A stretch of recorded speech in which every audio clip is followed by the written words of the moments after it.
this last installment of the WiSP IronWomen Performances of 2015 series, I talked to Canadian coach Marilyn Chychota. Marilyn has been a mentor to me in my career and is a true student of the sport. She joins me now from her home in Arizona to discuss how great performances are made. Hi, Marilyn. Welcome to the show. Hi, Sarah. Thanks so much for having me. Well, I'm super excited to have you on. I've known you for a long time, and I've known you to be very informed about performances and a great coach. So I'd just like to start, maybe you could tell us a little bit about your own sporting career. I know it's spanned a lot of different disciplines, and then a bit about how you got into coaching and why you love coaching. Yeah, for sure, Sarah. Thanks so much for having me on. I'm a true fan of sport and elite performance, no matter what that area is. I started as a young girl, actually as a gymnast. And as I got going as a gymnast and realized that pretty early on that there was a lot of health risks as a kid. My dad's a doctor, and so he didn't like the direction that gymnastics took you. So I quickly got into show jumping. Show jumping I did right to a Grand Prix level, right from when I started as a 9-year-old and worked right up through till I was 26, and then obviously from early teens until my mid-20s, rode at a Grand Prix level. So sorry, did you have horses at home, or did you actually just sort of get involved with that through a local community somehow? No, I didn't have horses at home. In fact, my mom was terrified of horses, and no horse history in our family, but basically, I grew up in a small town in southern Alberta where, it was a lot of cowboys and the rodeos and that kind of stuff. And my mom was really adamant that if I was going to be around that scene and I wanted to be around horses, that I needed to get into English. And I found dressage boring. And you know me well, so you would know that was pretty accurate. So I got into the show jumping side of things and started traveling up to Calgary from that small town every weekend, holiday, summer, and eventually at age 15 moved up there full time to compete and ride and that kind of thing. From there, where triathlon got into the picture is because my whole world was 24/7 horses, and I did that at an extremely competitive level, and had started the whole coaching side of things. Had started teaching even day camps and young kids and coaching a lot from 14 years old. By the time I was 16, I was a level 1 coach, and so it was my whole world. And I started going to the gym just for something else as an outlet and working out a little bit. My sister's big into the fitness community, and so I would meet her and we would do gym, and she got me in a 5K run, 10K run. I started running a little bit of track with the University of Calgary, and from there that track program was pretty tough and I kept getting injured. And one of the guys that I worked out with in Calgary, he said, you're on the stationary bike a lot and swimming a lot, coping with those injuries for the running that you want to do, you should try triathlon. You should try a triathlon. And at this time I wasn't thinking about doing another sport. I was full up into my eyeballs in the horse world, and doing that for a living full time. Had a huge stable. That was my career. I was set in that career. It was what I'd done since I was a small child. And I did my first sprint triathlon and was kind of hooked.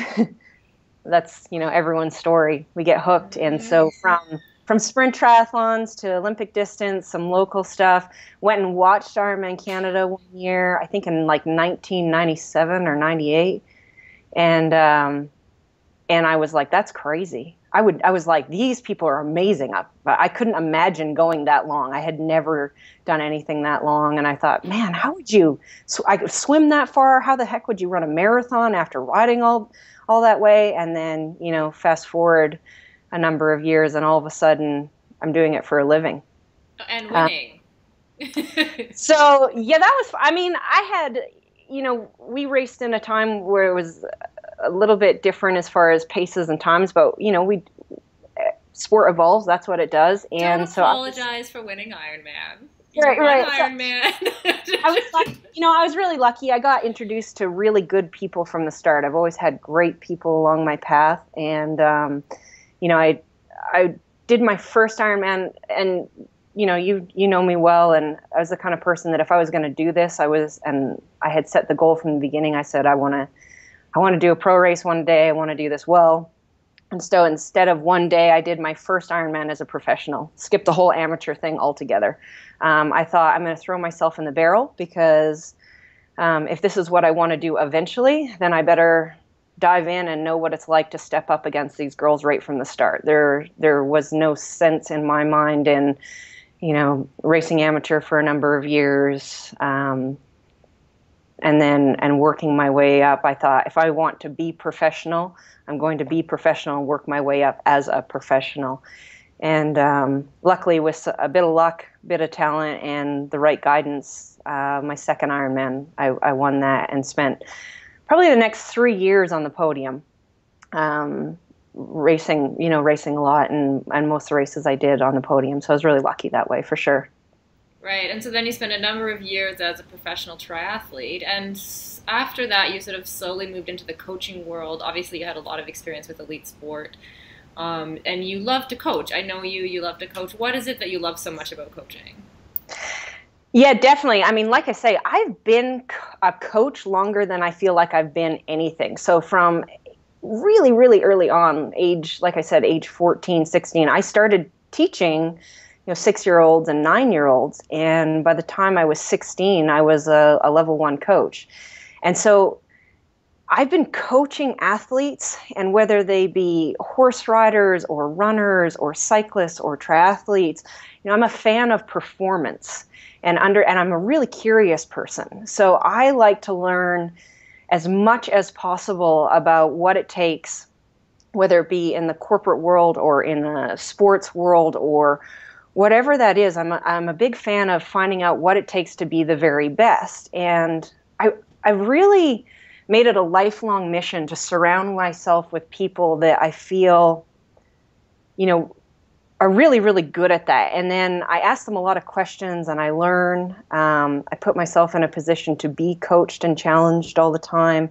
And then I really get a lot of satisfaction out of taking someone and giving them the support that they need, the knowledge they need, look at them as an athlete, and try and develop them from where they are to where they want to go in whatever that is. Like I say, it can be any sport, it can be within their life, it can be, because generally what I've learned and what happens is that the same rules apply.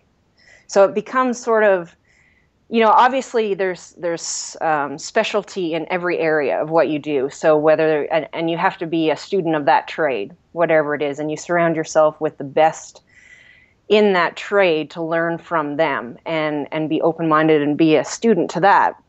But the basic principles of being really good at something, they're the same across the board, no matter what it is that you're doing.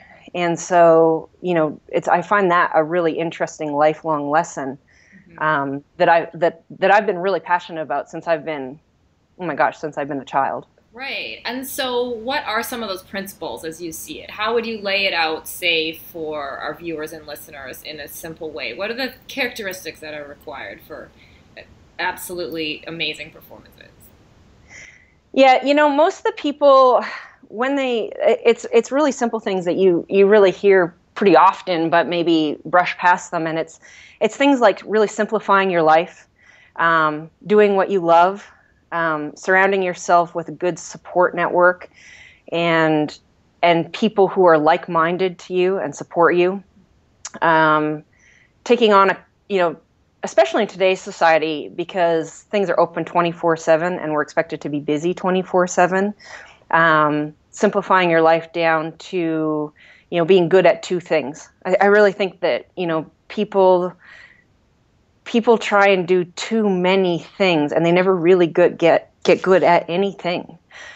So, being good at 2 things at a time, those kind of small choices every single day, setting routine, the people that are able to see it through, so they do something until they see it through and they're committed to it. It's really easy. Like I say, even I feel like with all the things and choices that are out there today, it's really easy to feel like 3 weeks is a long time. Well 10,000 hours rule, right? I mean, 10 years is a long time, 15 years, 20 years, these kinds of things. So those kinds of things come from, if someone finds something they love, they're really, really passionate about it, and then they apply these simple rules along the way, chances are they're going to be successful. Right. It's interesting to me that, right off you're not mentioning talent or anything innate, but you're actually talking about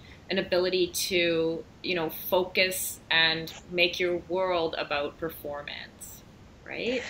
Exactly. So someone can be extraordinarily talented at something, and you see this all the time. You see someone, oh, man, that guy has all the talent in the world. I actually really, it's not that I have, you have to earn my respect with the word talent. So someone comes to me and says, this person is very talented, and I always say, that's great. That's a great starting point. So they have a talent for something. The next step is, do they even like it? I mean, someone's passion for something can go a very, very long way. So the first thing I'll look for an athlete is how much do they really want this? Do they love it? Because, every great athlete is putting in their hardest work when nobody's looking, just simply because they love it. Not because anyone sees it or is going to applaud them, but they're going to do it day in and day out. Really good friend of mine that I trained with for years, Justin Dare, who is a phenomenal athlete.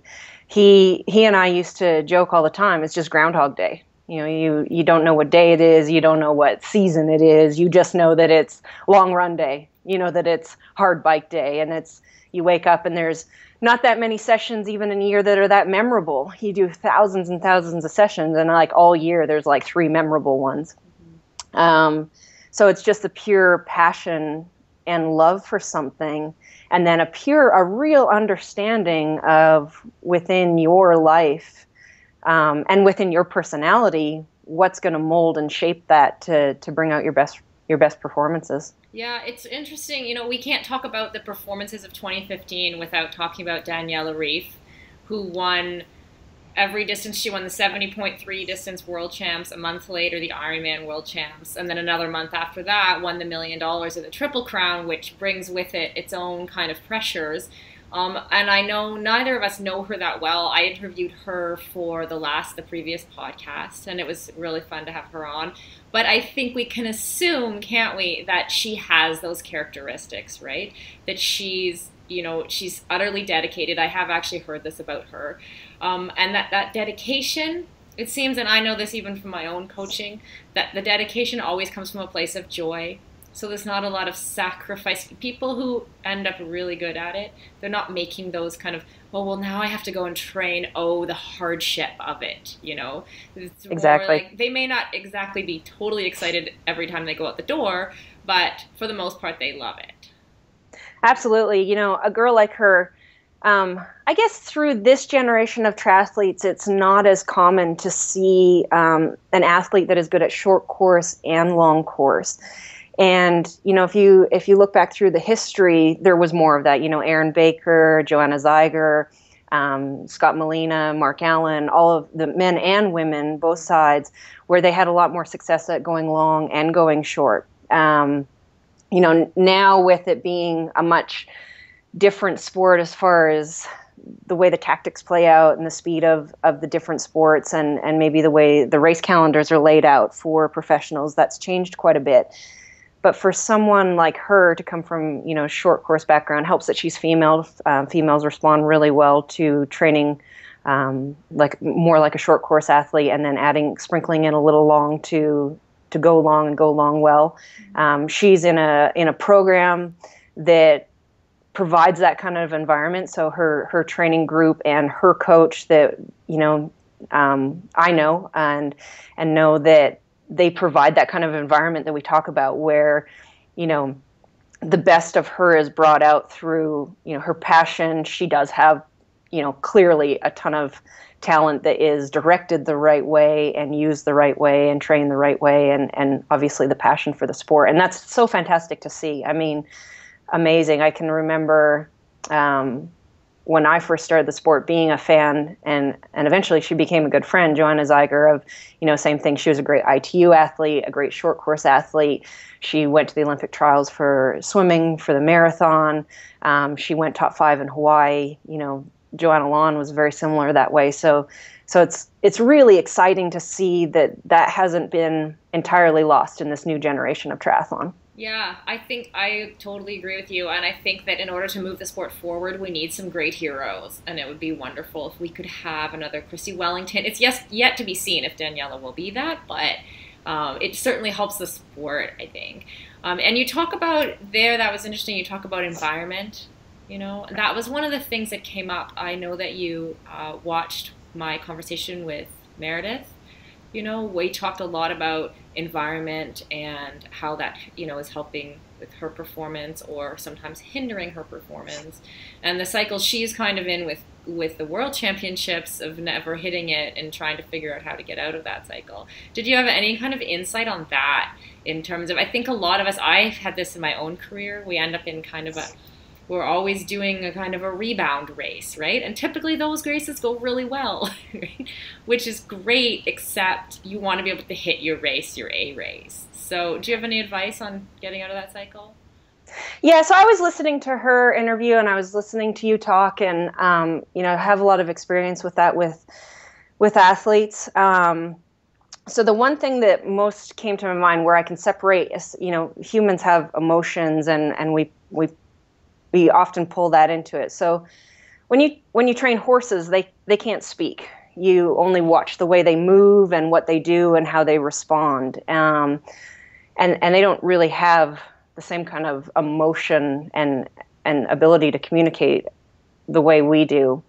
And so if you take a sport horse, whether it be a high-end race horse or show jumping horse, they have routines that they do every single day. They, before a competition, they do the exact same movements, the same little quirks, the same routine. If you watch any sports that are reactionary sports, there's a pitcher, a baseball player, who every single time before he does a pitch, he does the exact same movement. There's a famous swimmer. There was a young girl. She was pretty famous for her start. She would always twist her goggles a lot and do this sort of elaborate thing every single time before a swim race. So in saying that, what happens is we do long distance triathlon where it's a very long day and we have lots of time to think about things. But if you take an athlete out of, and what I really noticed with Meredith is that was really important to hear what she was saying, and maybe she didn't, if she listens back to her own interview, she'll pick up on this. She is the type of person, and so this is where it becomes important as a coach, is that you coach the person. You don't just have a program that everyone falls into. You coach the athlete and the person and work with them to bring out their best performance.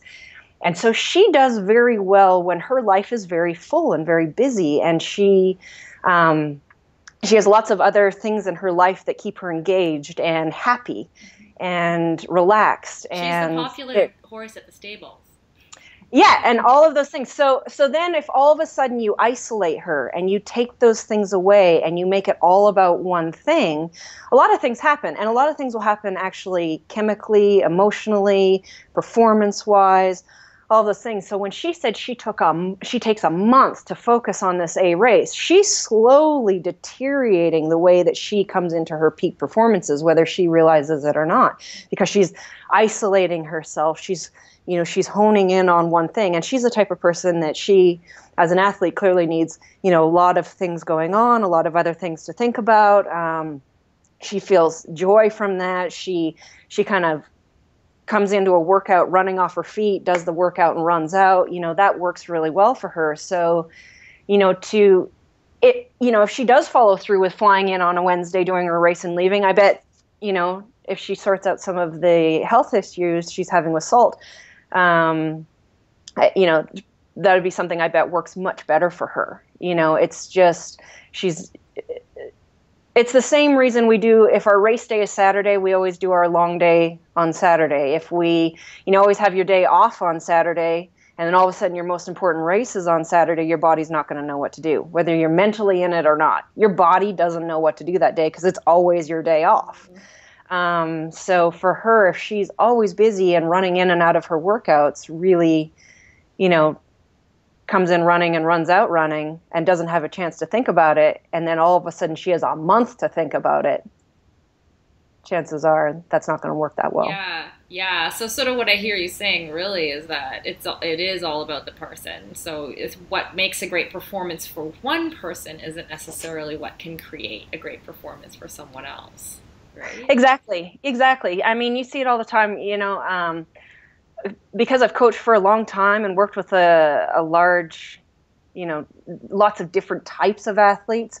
I have athletes that are very data driven. They need to know every single heartbeat and power and every data point along the way. And then I have athletes that would drive them insane. I have athletes that need to communicate with me every single day. And then I have other athletes that, as long as they're saying nothing, I know they're good. And as soon as they do communicate, shit's hit the fan. So, everybody's a little bit different. And I think as a coach, it's really important. It's like any teacher. If you ask any great teacher, they say they have 100 ways to teach the same thing. So you need to be able to look at every athlete and say there needs to be a true understanding of that person and that athlete. And then you have 100 different ways to get them to their goal. Right, right. I think that's great advice. We could talk all day about this stuff, I think. Yeah, for sure. But let's sure. In the interest of wrapping up a little, let's just talk about Kate for a moment. Kate, who kind of accidentally made history, by being the first woman to win an Ultraman race straight up.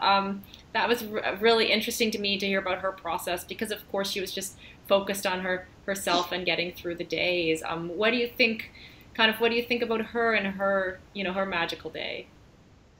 Yeah, Kate's such a sweetheart. I love her, and I've known her a long time. She's a phenomenal athlete for sure. And I think, Kate is she's such a sweet girl, but she is tough. That is one tough cookie for sure. And so for her, she's also very, very focused. She knows how to put her nose down and get after it. She is a great example of someone who absolutely loves the sport, loves to do the hard work. She has a great support team around her. I know her coach very well. He's, great support, very involved in her life. She has guys, great support. So to go out there, and I think, this is probably something that she had on her mind, like she said, for a lot longer than what people realize. Definitely played to her strengths in that she likes to work hard day in and day out, and is so focused. She is a very, very focused athlete, doesn't get bored, doesn't get easily distracted, loves being out there, loves doing it. So, I think probably as modest as she is saying that she didn't know she would do that, I'm guessing she probably did know this is something that's possible. I think every great athlete, they prepare, you do your preparation and you still have to execute, and there's always a bit of luck in sport. But I think when you go into any event, especially after you've been a professional for a long time, you have an idea of what is maybe possible that day. You've done the training, you've put your time in, you've been at it for, a long time. And we're talking people who have been at it for over 10 years. You know what your strengths are. And so, yes, anything can happen while you're out there, but you're also very well trained and have a pretty good idea of what's possible. So I think, for her, like she said, she loves Canada. She had great support. It was the right timing.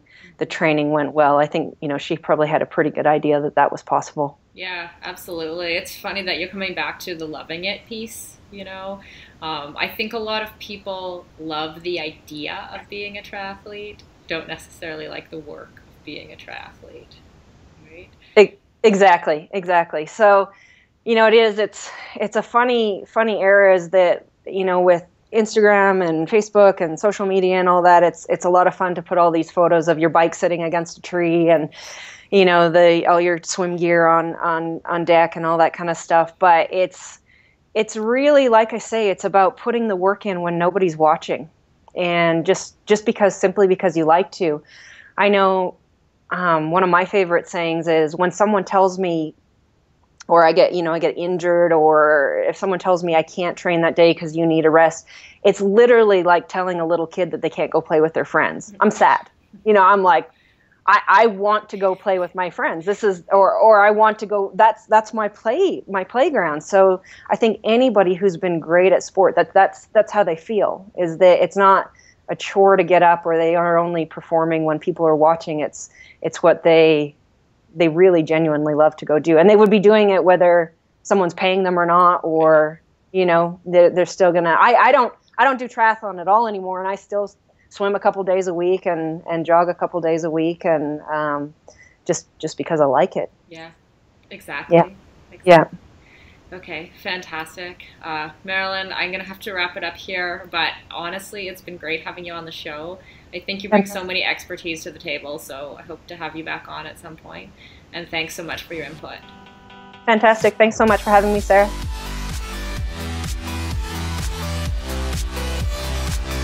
Massive thank you to Marilyn for sharing her insight and wisdom. That wraps up our series on great performances of 2015. Follow WiSP on Twitter @WiSP Sports, or find our WiSP Sports Facebook page. Join me, Sara Gross, in January for some more great conversations with Iron Women.